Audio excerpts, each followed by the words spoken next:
Ranking upcoming Forsaken characters, part 2. Once again, my opinions are my own, and feel free to cook me in the comments. Starting with the Stalker. He's an instant S tier, I'm not even gonna sugarcoat it. He's planned to be heavily stamina based, meaning that his abilities will cost stamina to use and also help him gain stamina at the same time. That's already so much more unique than any other killer in the game. And he's obviously gonna be a stealth killer because, well, he's the Stalker, and stealth is literally my favorite thing ever. There's something so satisfying about knowing you're about to scare the shit out of someone while they're completely clueless that you're just watching them. Anyways, next is Valkyrie. This is one of those characters that's just gonna be difficult to rank, honestly. That's just because there is no info as to what her kit may be, or even which class she could be. Hell, not even her lore. All I could find about her was that she could have lore with clockwork, and also what her old design looked like. However, there is one thing that I could base her ranking on. In her old design, she is decked out with feathers. I'm talking all the way down her arms. So maybe she could be a survivalist that will have the ability to take flight, but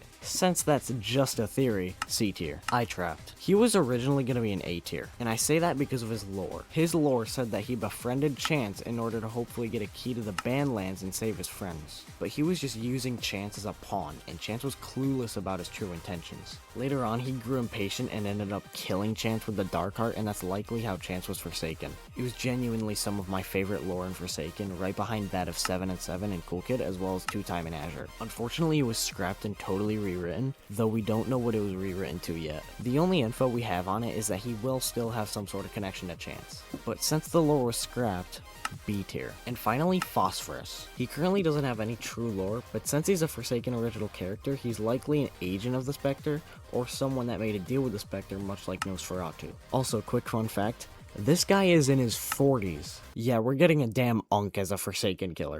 There's only been one thing spoken of about his moveset, which is that he'll likely have a burrow ability where he can travel underground. However, I'd also like to make my own little theory about his moveset. So since his lower body is that of a snake's, I predict that he'll have an infection-based playstyle where his goal is to spread his venomous infection throughout their survivors to weaken them and then go in for the kills. I think that'd be pretty cool, no? Anyways, A tier. Do you like these rankings? What do you think about these characters? Let me know in the comments. Also, consider liking and subscribing. Alright, let's get into